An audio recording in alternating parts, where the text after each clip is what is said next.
En 1992, une jeune mère est abattue devant ses enfants.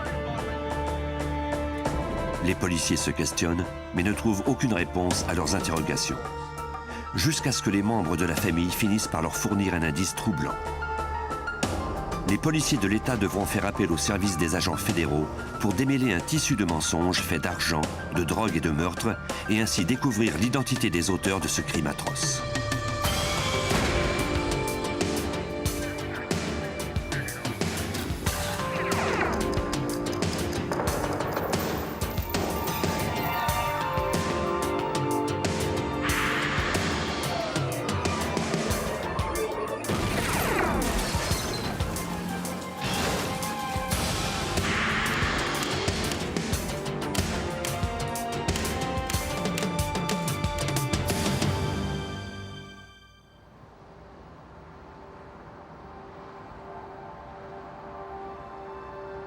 Le 29 novembre 1992 à Atlanta, en Géorgie, c'était le retour à la maison après le congé de l'Action de grâce.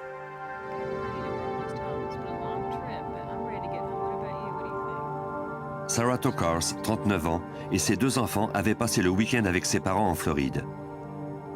Son mari, un avocat réputé, était parti de son côté en voyage d'affaires.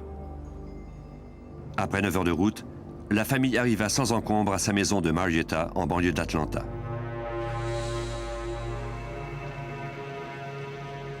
La maison était dans l'obscurité quand Sarah se gara dans l'entrée.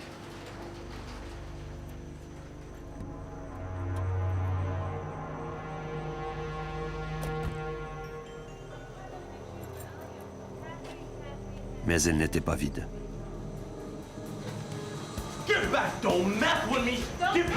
Sarah n'eut pas le temps de voir l'homme qui l'attendait dans l'ombre du garage.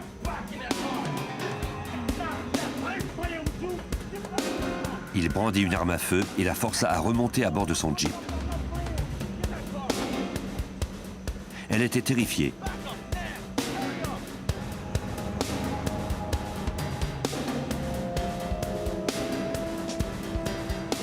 Elle n'eut pas d'autre choix que d'obéir à l'homme. Celui-ci lui braqua son arme à la nuque et l'obligea à rouler en direction de la ville. Elle obéit à ses ordres.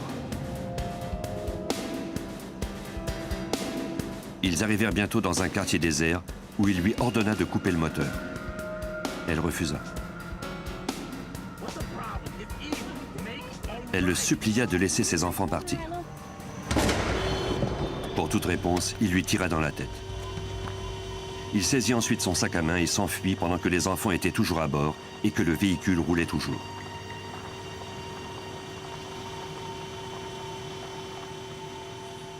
Quand le véhicule s'arrêta, le fils de 6 ans de Sarah dut s'allonger sur le corps de sa mère pour couper le contact.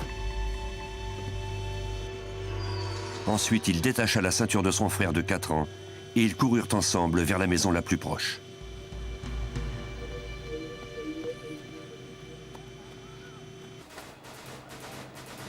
On appela le service d'urgence.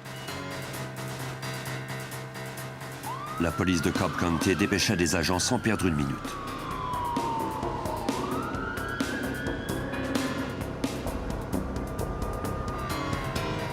Des enquêteurs arrivèrent sur les lieux pendant que les agents de police se dispersaient dans le secteur pour tenter de retrouver l'homme armé. Les policiers transmirent aux enquêteurs les informations recueillies. Les 2 garçons témoins de la fusillade avaient identifié la victime comme étant leur mère, Sarah Tokars. Leur père, Fred Tokars, était à l'extérieur de la ville. Les policiers tentaient déjà d'entrer en communication avec lui. Des experts légistes examinèrent le véhicule à l'endroit où il s'était arrêté. Il pouvait y avoir des indices à l'intérieur et tout autour. Une analyse confirma les déclarations des enfants. Le tireur était assis directement derrière Sarah Tokars lorsqu'il avait appuyé sur la détente. La façon dont les éclaboussures de sang s'étaient dispersées indiquait que le tireur avait utilisé un fusil de chasse. Les détectives savaient bien qu'il serait difficile d'obtenir des informations détaillées d'enfants aussi jeunes, surtout après qu'ils aient vécu une expérience aussi traumatisante. Le plus vieux des deux, âgé de 6 ans, fit de son mieux.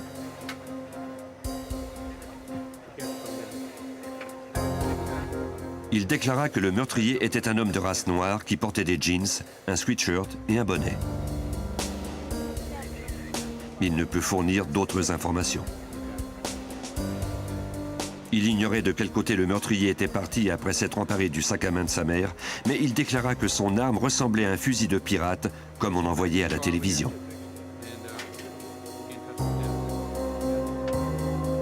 Ne sachant trop ce que l'enfant voulait dire par là, les détectives espéraient obtenir des informations plus précises lors de l'autopsie.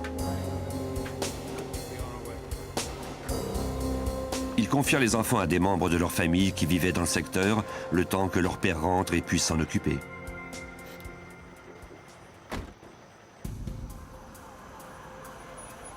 Les détectives avaient obtenu l'adresse de la famille à partir du numéro des plaques d'immatriculation. Ils poursuivirent leur enquête à la maison des Tokars, où tout avait commencé.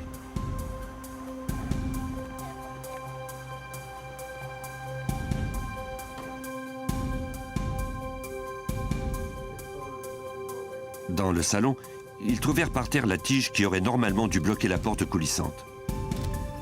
C'est par cette porte que le meurtrier était sans doute entré. Le système d'alarme n'avait pas été mis en fonction. Ainsi, aucune alerte ne s'était déclenchée quand l'homme était entré.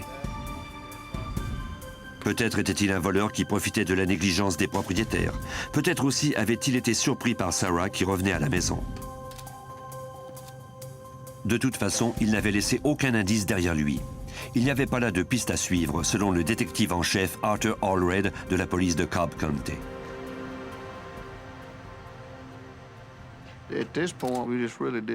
À ce point de l'enquête, nous ignorions ce qui s'était produit. Pourquoi c'était arrivé dans ce quartier de classe moyenne? Un crime impliquant une mère et ses deux enfants, ça n'arrive pas dans un tel secteur.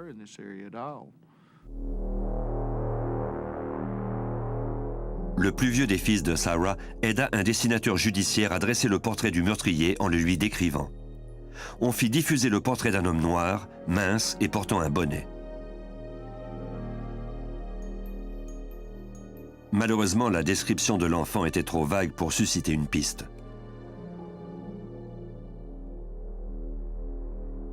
On finit par rejoindre le mari de la victime à un motel à Montgomery, en Alabama. Il revint immédiatement à Atlanta.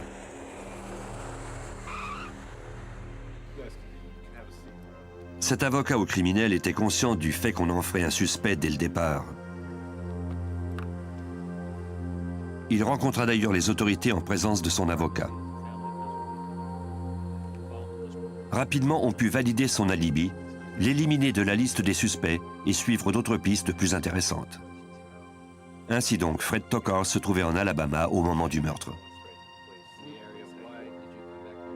Il était allé y rencontrer un client incarcéré à la prison de Montgomery.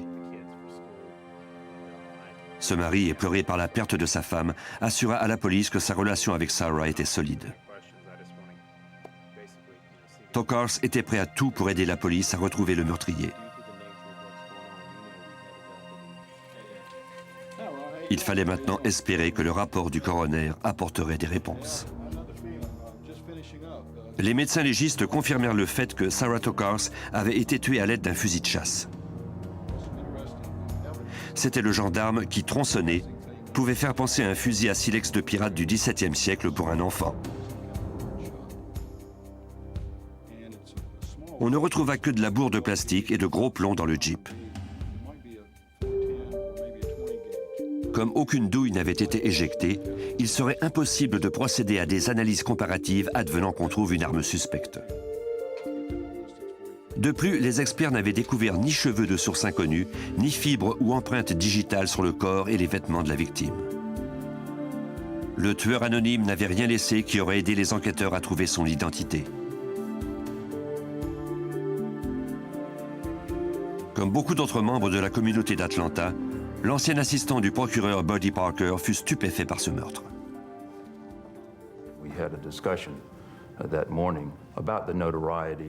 Ce matin-là, on a discuté de ce meurtre dont tout le monde parlait. Il s'agissait de la femme de Fred Tokars, une personnalité bien connue du monde juridique, puisqu'il avait été l'assistant du procureur du district de Fulton County. Je connaissais bien ce Fred Tokars. Je savais le rôle qu'il jouait en tant qu'avocat de la défense, notamment dans une affaire dont nous nous occupions à ce moment-là, impliquant un vendeur de stupéfiants.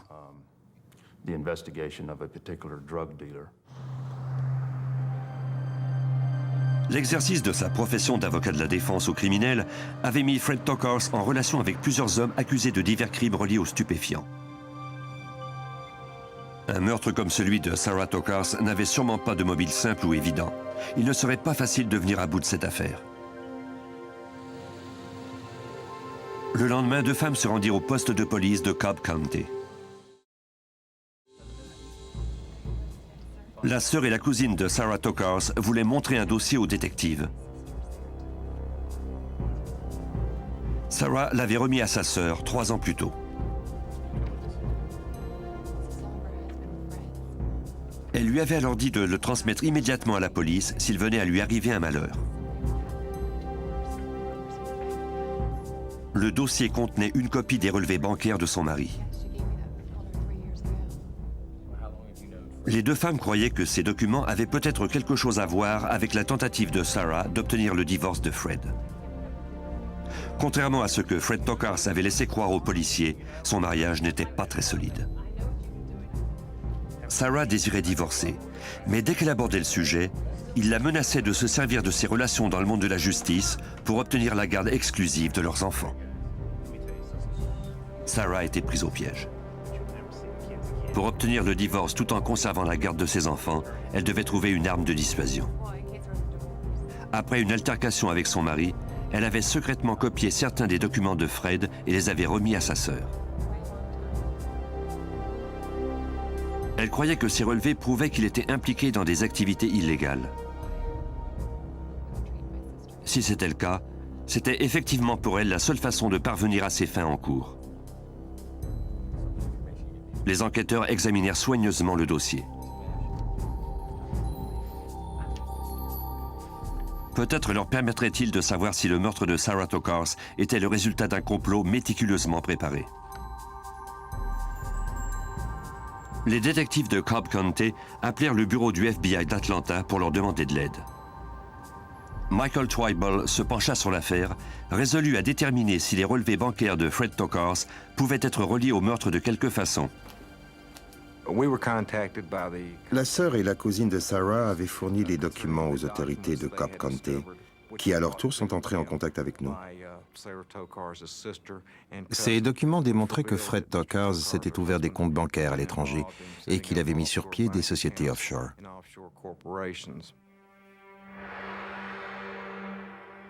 Il faudrait un peu de temps à l'agent Twible et ses collègues pour mettre la main sur les noms et les situations financières des personnes ou des sociétés qui pouvaient avoir un lien avec la mort de Sarah Tokars. Le 3 décembre 1997, soit 4 jours après le meurtre, on mit Sarah Tokars en terre. Ses 2 enfants venaient de perdre leur mère à jamais. Les enquêteurs ne disposaient toujours d'aucune piste solide quant à l'identité du meurtrier. L'homme qui avait abattu cette jeune mère courait toujours.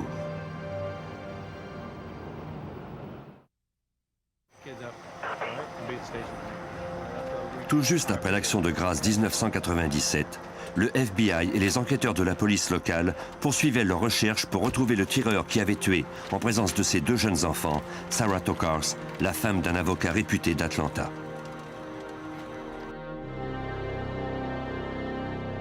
Le garçon de 6 ans avait fourni une vague description du suspect à la police de Cobb County en Géorgie, mais les enquêteurs ne disposaient toujours pas de pistes solides. On avait envoyé des copies des relevés bancaires du mari de la victime au bureau du FBI d'Atlanta pour les faire examiner. L'agent spécial Michael Twible espérait que son travail lui permettrait d'établir si ces documents étaient reliés au meurtre de Sarah Tokars. L'analyse des documents nous a permis de constater que M. Tokars possédait des comptes bancaires offshore et qu'il avait mis sur pied des sociétés non seulement aux îles Turks et Caïcos, mais aussi à Montserrat et aux Bahamas.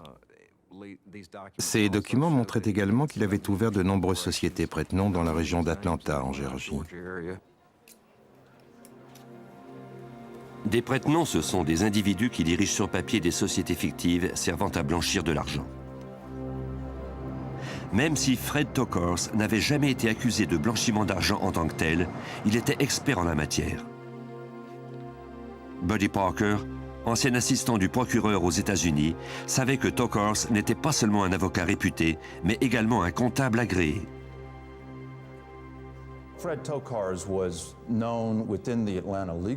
Dans la communauté du monde de la justice d'Atlanta, tout le monde savait que Fred Tokars était un expert en blanchiment d'argent. Il avait même donné des séminaires au sein des forces policières de l'État à ce sujet. Enquêter sur les finances d'un homme aussi habile serait à coup sûr une entreprise délicate. Tokars était apprécié et il comptait d'excellentes relations parmi la haute société d'Atlanta. Il était très connu à Cobb County. Il était dans les cercles politiques, tellement qu'il avait été juge adjoint à la cour municipale et adjoint du procureur pour Fulton County. Il comptait de nombreux amis haut placés et il avait soutenu plusieurs campagnes électorales, autant à l'échelon local qu'à celui de l'État.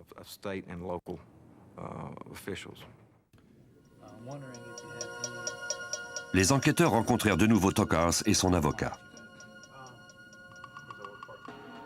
Ils lui dirent qu'à leur avis, il pouvait y avoir un lien entre ses affaires et le meurtre de sa femme, et ils l'interrogèrent à propos de ses clients.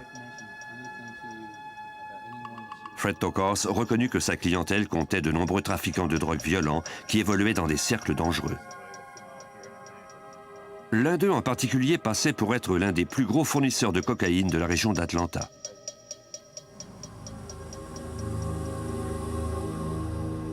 Ce trafiquant était retourné s'installer à Détroit après qu'un autre des clients de Tokars l'ait présumément forcé à se rabattre au nord.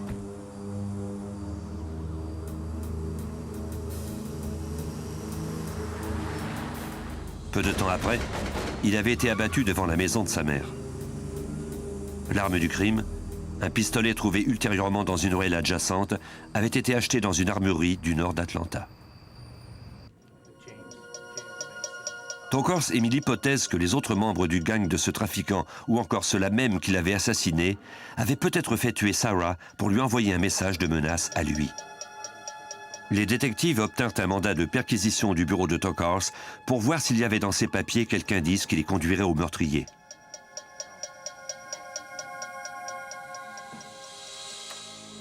Ce soir-là, les agents du ministère du Revenu et des enquêteurs de la police firent une fouille approfondie du bureau. Ils confisquèrent des dossiers, des agendas et des échéanciers qui remontaient à plusieurs années. Malheureusement, on ne trouva aucun indice formel relatif au meurtre. Toutefois, dans la marge des agendas de Tokars, les agents remarquèrent des notes au sujet de ses comptes bancaires offshore. Le montant déposé dans ces comptes dépassait largement les sommes que Tokars indiquait dans sa déclaration de revenus chaque année.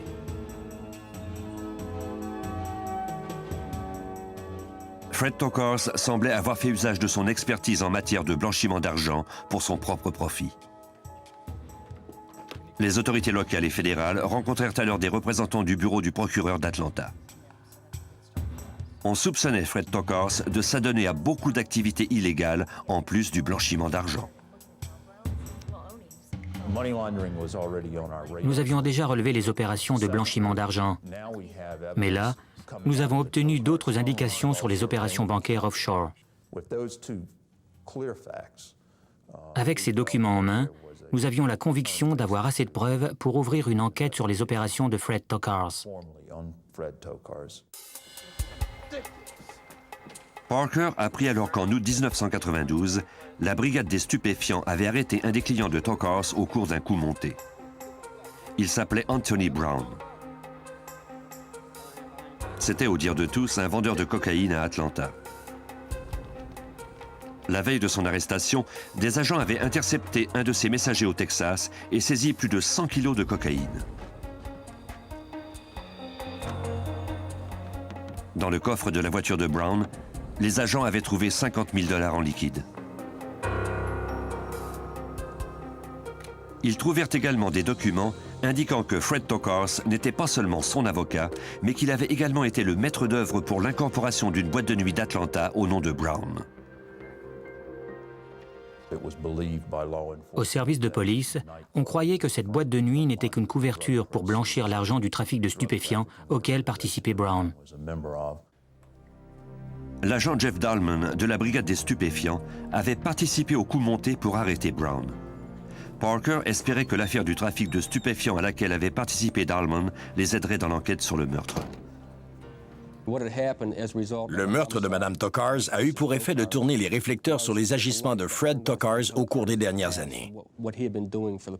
Et ce qui a été mis en lumière, c'est que Fred Tokars avait été en relation étroite avec plusieurs trafiquants de drogue de la région d'Atlanta.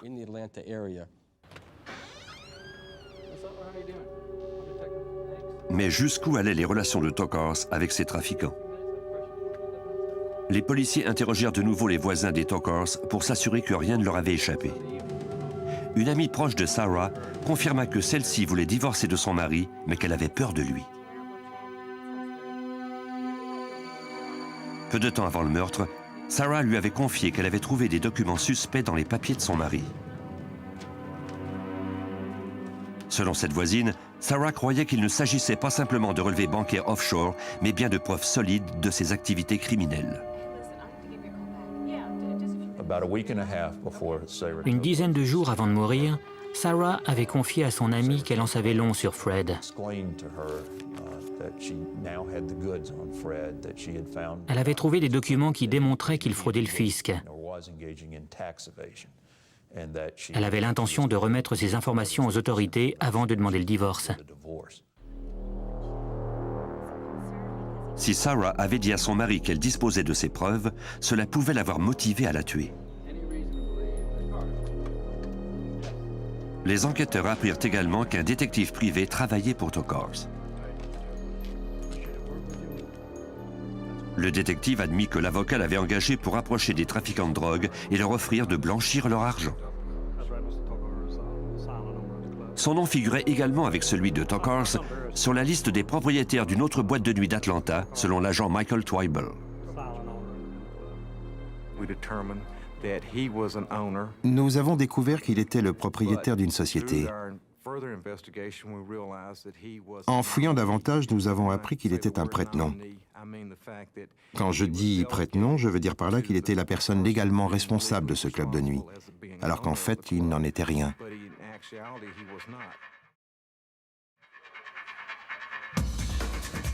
Fred Tokars avait pensé à tout.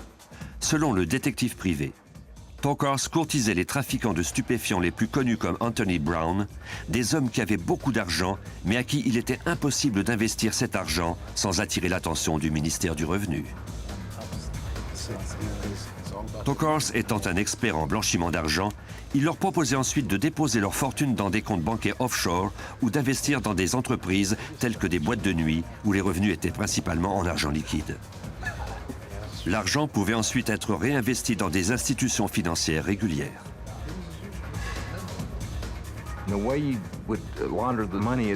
Pour blanchir de l'argent, on peut par exemple dire qu'on a payé 15 000 $ à un chanteur, alors qu'en fait, on ne lui en a donné que 5 000 en liquide.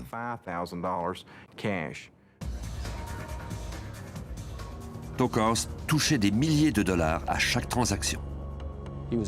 Il savait pertinemment qu'il faisait affaire avec des trafiquants de stupéfiants et ce que ces derniers faisaient de leur argent. Son objectif était de mettre des sociétés sur pied, principalement des boîtes de nuit, des commerces qui faisaient des affaires avec de l'argent liquide, où il leur était facile de blanchir l'argent qu'ils gagnaient par la vente de stupéfiants. Les autorités croyaient de plus en plus que le meurtre de la femme de Fred Tokars était relié à la relation entre celui-ci et les narcotrafiquants. Mais les détails de l'affaire étaient loin d'être explicites.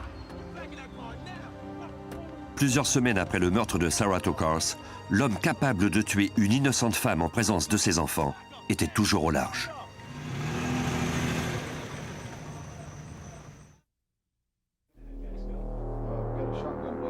En décembre 1992, plusieurs semaines après le meurtre de Sarah Tokars, les autorités de l'État et du fédéral n'avaient toujours pas retrouvé la trace de ce tireur isolé et ne disposaient encore d'aucun indice sur son identité. Peu de temps avant sa fin tragique, Sarah avait trouvé des documents dans le bureau de son mari qui, selon elle, démontraient qu'il avait des activités illégales. L'ex-procureur Buddy Parker croyait que Sarah avait menacé son mari de le dénoncer s'il refusait de lui accorder le divorce. Nous avons alors commencé à penser qu'on avait tué Sarah Tokars pour la faire taire, car on savait qu'elle détenait des informations, ou du moins qu'elle croyait en détenir sur le rôle et l'implication de son mari dans le blanchiment d'argent des narcotrafiquants. Non seulement Fred Tokars représentait-il des trafiquants de drogue violents, mais en plus, il faisait affaire avec eux. Les enquêteurs disposaient maintenant de preuves que les clients de Tokars blanchissaient leur argent par le biais de leur boîte de nuit. Si sa femme avait menacé de le dénoncer, Tokars et ses clients avaient beaucoup à perdre. Le FBI concentra son attention sur les boîtes de nuit dont l'incorporation avait été faite grâce à l'avocat. L'agent spécial Michael Twible commença par examiner une pile de relevés à la recherche d'un nom qui relierait Tokars directement au meurtre. Nous avons examiné des relevés de société, de même que des permis d'alcool et des permis de commerce incorporés par Tokars, pour tenter de déterminer qui exactement possédait ces boîtes de nuit. Peu à peu, les agents parvinrent à comprendre la structure de ces commerces, à connaître leurs propriétaires et le montant des profits qu'ils généraient. Mais rien de tout cela n'avait permis d'identifier un suspect dans le meurtre de Sarah Tokars. Après plusieurs mois sans résultat, la police de Cobb County eut finalement un coup de chance. Un détective qui travaillait sur l'enquête reçut un tuyau de son frère, policier à Fulton County. Le policier se rappelait avoir aperçu le nom de Fred Tokars dans le dossier d'un homme d'affaires pour lequel on avait émis un mandat d'arrestation. Le nom de cet homme était Eddie Lawrence. Il était recherché parce qu'il avait tiré des faux chèques d'un des comptes bancaires de Tokars. De tous les associés et clients de Tokars, Eddie Lawrence était le seul qu'il n'ait jamais mentionné à la police. Les autorités ne tardèrent pas à apprendre qu'Eddie Lawrence et Fred Tokars étaient pourtant impliqués ensemble dans diverses entreprises, notamment dans le domaine de la construction, de la rénovation et des prêts hypothécaires. Tokars avait également assuré sa défense à plusieurs reprises pour des délits mineurs.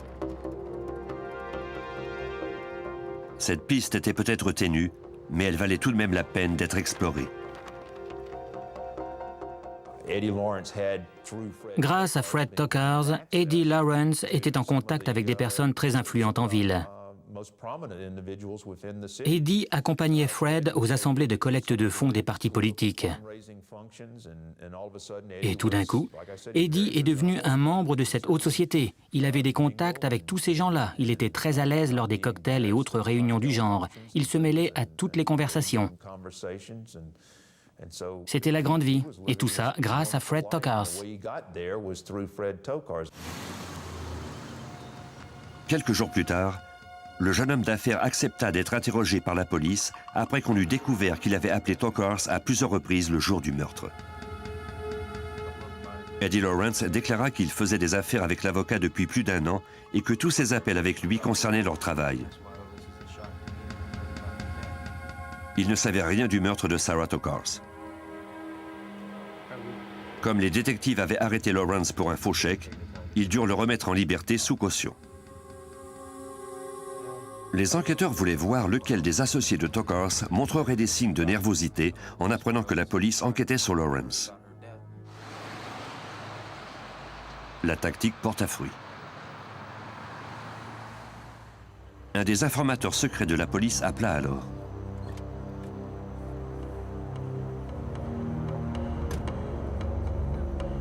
Dans la rue, une rumeur circulait à l'effet qu'Eddie Lawrence s'était mis à la recherche d'un tueur à gages peu de temps avant le meurtre de Sarah. On disait même qu'il avait forcé l'un de ses employés à l'aider à trouver quelqu'un. La cible était une femme qui, selon lui, l'empêchait de mettre la main sur beaucoup d'argent. L'employé avait trouvé quelqu'un qui ferait le travail pour lui, Curtis Warren. Ce junkie avait une longue feuille de route qui incluait des vols à main armée. Comme il avait toujours besoin d'argent, il serait peut-être intéressé. Même si l'informateur ne mentionna à aucun moment le nom de Fred Tokars, les enquêteurs disposaient enfin d'un lien potentiel entre celui-ci, Eddie Lawrence et le tueur à gages.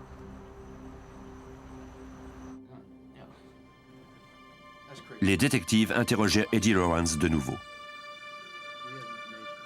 Ils le questionnèrent sur sa relation avec Tokars. Il réaffirma qu'il n'était pas impliqué dans le meurtre. Les policiers étaient persuadés du contraire. Le 16 décembre 1992, par crainte que Lawrence ne disparaisse, la police annula sa liberté sous caution et le mit en détention. Mieux valait qu'il soit derrière les barreaux lorsque les détectives se mettraient à la recherche de Curtis Rower. Ils commencèrent par obtenir le mandat de perquisition de la maison de College Park où Rower vivait, ainsi qu'un mandat d'arrestation. La plus grande prudence était de mise. Si Rower avait pu tuer une femme de sang-froid, que ferait-il s'il se sentait piégé?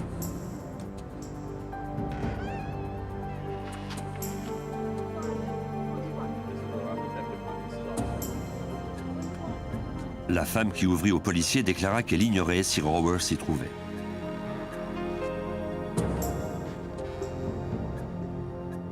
Même si un premier coup d'œil général sur les lieux ne donna pas grand résultat, les policiers restèrent prudents.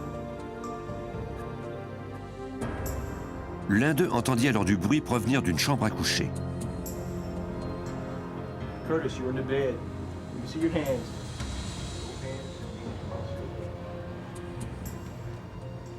Il y trouva Curtis Rower. Hands where I can see them. Stay on the ground. Stay facing. Celui-ci n'était pas armé. Lay down. All the way down. Bring your hands out. Rower fut emmené et accusé de meurtre. Left hand. Il déclara qu'Eddie Lawrence, l'associé d'affaires de Fred Tokars, lui avait offert 5 000 $ pour tuer Sarah Tokars, mais il avait eu trop peur pour le faire et il avait laissé Lawrence faire le travail à sa place.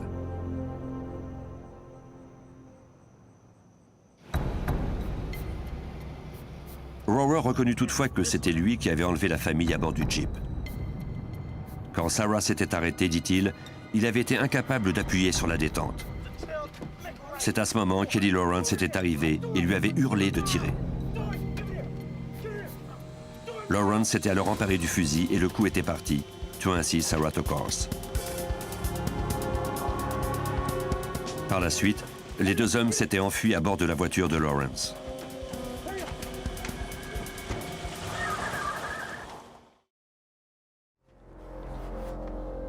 Les policiers avaient l'impression que Rower minimisait son rôle dans l'affaire, mais le seul témoin qui pouvait réfuter ses aveux n'était qu'un enfant de 6 ans.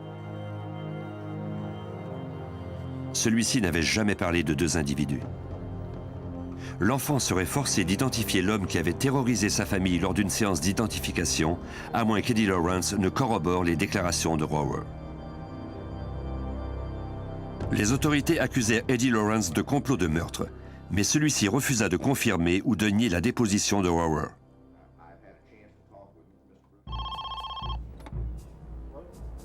La police de Cobb County avisa Fred Tokars qu'Eddie Lawrence et Curtis Rower avaient tous deux été formellement accusés du meurtre de sa femme. Il apprit la nouvelle lors d'un séjour chez les parents de Sarah en Floride, où il passait quelques jours à l'occasion du congé de Noël. Ses beaux-parents déclarèrent par la suite que bien que toute la famille ait exprimé son soulagement, ce ne fut pas le cas de Tokars. Il avait l'air déprimé. Les arrestations de Lawrence et Rower faisaient les manchettes. Tokars se trouvait par le fait même dans la mire des médias. Il refusa de faire le moindre commentaire. Comme la déposition du tueur à gages ne concordait pas avec les déclarations du fils de Tokars, on demanda à l'enfant de 6 ans de participer à une séance d'identification. Tous correspondaient à la description qu'il avait donnée du meurtrier de sa mère. Les détectives lui dirent de prendre le temps qu'il lui fallait avant d'arrêter son choix.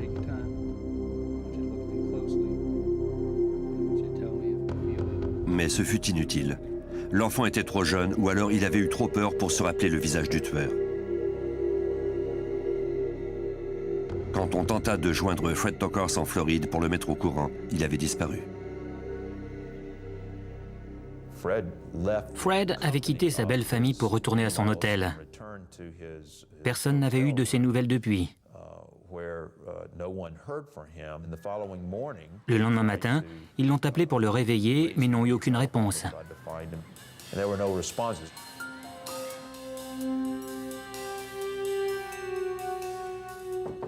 Inquiet, le père de Sarah se rendit en vitesse à l'hôtel de Tokars.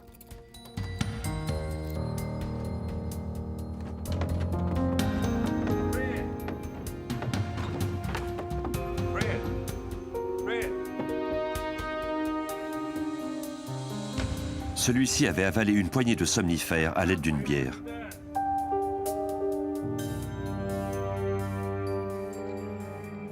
La gérante de l'hôtel s'empressa de faire venir une ambulance.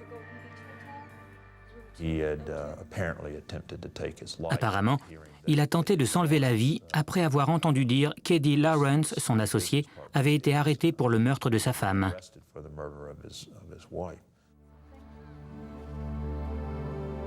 Le père de Sarah trouva alors un mot écrit de la main de Fred Tokars sur la table à côté de son lit. Dans cette chambre d'hôtel, il avait rédigé une longue lettre confuse où il s'excusait de la douleur que son style de vie avait causée à sa famille. Il disait que Sarah était une femme merveilleuse.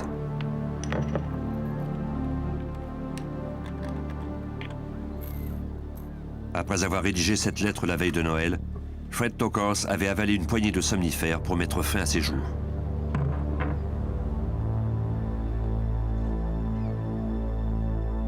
Il gisait dans son lit et respirait à peine. S'il mourait, on ne saurait peut-être jamais la vérité sur le meurtre de sa femme.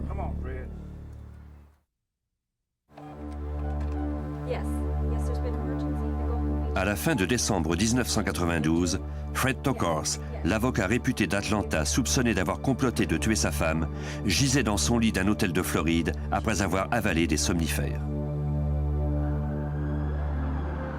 Il fut conduit d'urgence à l'hôpital où il fut réanimé.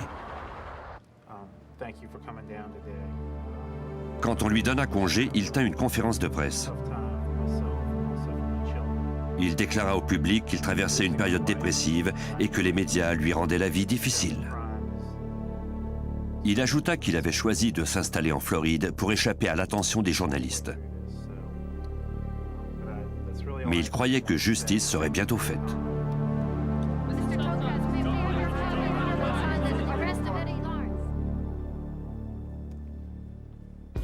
Le FBI était du même avis que lui. Les enquêteurs avaient l'intime conviction que Fred Tokars, par l'entremise de son associé Eddie Lawrence, avait engagé un tueur pour assassiner sa femme Sarah. Ils décidèrent de faire accuser Tokars en vertu des lois contre les rackets, le RICO. Ainsi, avant de prouver qu'il avait fait tuer Sarah pour l'empêcher de dévoiler ses activités illégales, on devrait faire la lumière sur ses activités.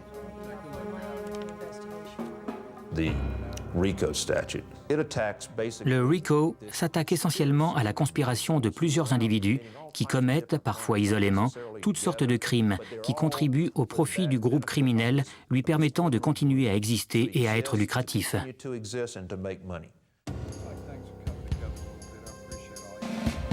Un grand jury fédéral désigna Tokars comme un conspirateur dans l'affaire du meurtre de sa femme. Même si Eddie Lawrence, l'associé de Tokars, était resté silencieux après plusieurs mois de prison, les enquêteurs espéraient que cette déclaration publique du grand jury l'encouragerait à parler enfin contre Tokars. Peu de temps après, le bureau du procureur d'Atlanta apprit qu'Eddie Lawrence était prêt à passer à table en échange d'une peine réduite.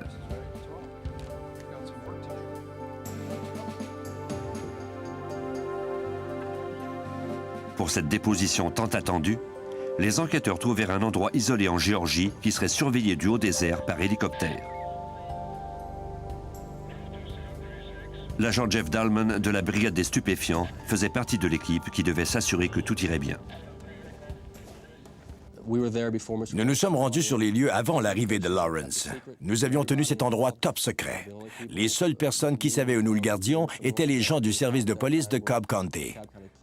À ce moment-là, Lawrence était notre témoin clé dans cette enquête, et sa sécurité était primordiale pour nous tous. Dans une maison transformée en place forte, Eddie Lawrence déclara aux enquêteurs que Tokars et lui n'étaient pas que partenaires dans le domaine de la construction, mais qu'ils étaient également impliqués dans le blanchiment d'argent.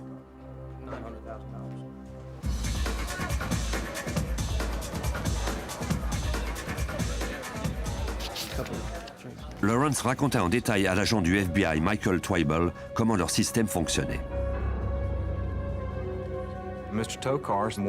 Tokars lui avait demandé de solliciter des vendeurs de stupéfiants dans les diverses boîtes de nuit et de leur offrir de blanchir leur argent. Bientôt, il a impliqué Eddie Lawrence dans de nombreuses entreprises. Lawrence devait sa prospérité à Tokars. Mais il devait également 70 000 $ à l'avocat en dette d'affaires. Fred Tokars a rencontré Eddie Lawrence et lui a dit que Sarah avait l'intention de divorcer et de tout lui prendre. Il avait la ferme intention de ne pas la laisser faire. Comme il ne comptait pas la laisser le ruiner, il voulait qu'elle meure. Lawrence commença par refuser. Même s'il avait commis des crimes relatifs au commerce de drogue, il n'avait jamais été impliqué dans un meurtre. Lawrence lui aurait répondu « Laissez avoir la maison, les enfants et les voitures ». Tokars aurait rétorqué « J'ai travaillé trop fort pour la laisser avoir tout ça ». Selon Lawrence, Tokars préparait le meurtre depuis plusieurs mois. Il avait d'abord prévu de la faire tuer dans son bureau, mais s'était ravisé en se disant que cela serait plus approprié de le faire à la maison. Tokars devait payer Lawrence 25 000 $ pour ce meurtre. Selon Lawrence, Tokars a demandé à ce que le meurtre ait lieu quand il serait à l'extérieur de la ville. Lawrence devait maquiller le meurtre en tentative de vol. Que tout ça ait lieu devant les enfants était une situation assez exceptionnelle. Mais Tokars aurait alors dit à Lawrence que les enfants finiraient par s'en remettre, qu'ils étaient jeunes et que de voir leur mère se faire tuer ne les dérangerait sans doute pas tant que ça.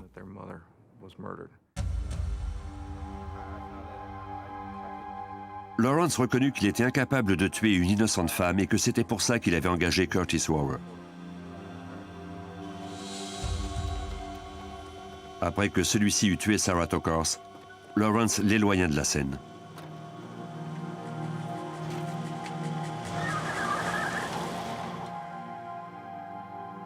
Pour sa coopération dans le complot de ce meurtre, Lawrence écopa d'une peine d'emprisonnement de 12 ans et demi. Quant au tueur à gages, il fut condamné à la prison à vie sans possibilité de libération conditionnelle. Tokars, lui, était toujours un homme libre. Tokars avait la garde de ses 2 enfants. Au moment de l'enquête et jusqu'à son arrestation, nous avions peur qu'il ne leur arrive quelque chose. Tokars était conscient d'être surveillé. Les médias étaient toujours sur lui en Floride à ce moment-là. Il savait donc que des personnes épiaient ses moindres faits et gestes. Nous avons dû mettre un plan au point pour le faire sortir de chez lui et nous assurer que personne ne serait blessé lors de son arrestation.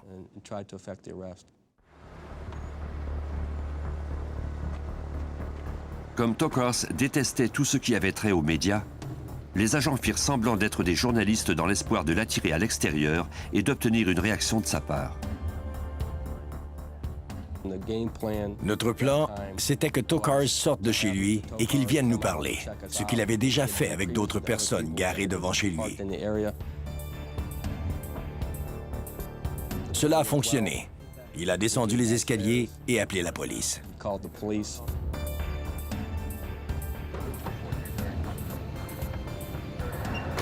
Les policiers dépêchés sur les lieux étaient au courant de la ruse.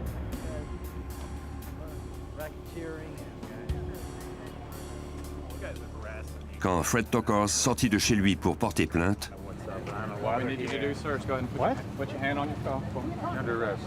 il fut arrêté. Il appelait des non coupables des accusations portées contre lui. Mais 2 jurys distincts, l'un au niveau fédéral et l'autre à l'échelon de l'État, l'ont trouvé coupable de racket, de blanchiment d'argent, d'avoir engagé quelqu'un pour commettre un meurtre et de meurtre. Il a été condamné à 4 peines d'emprisonnement à vie sans possibilité de libération conditionnelle. Pour avoir accordé plus d'importance à sa cupidité qu'à la vie de la mère de ses 2 enfants, il ne recouvrera jamais la liberté.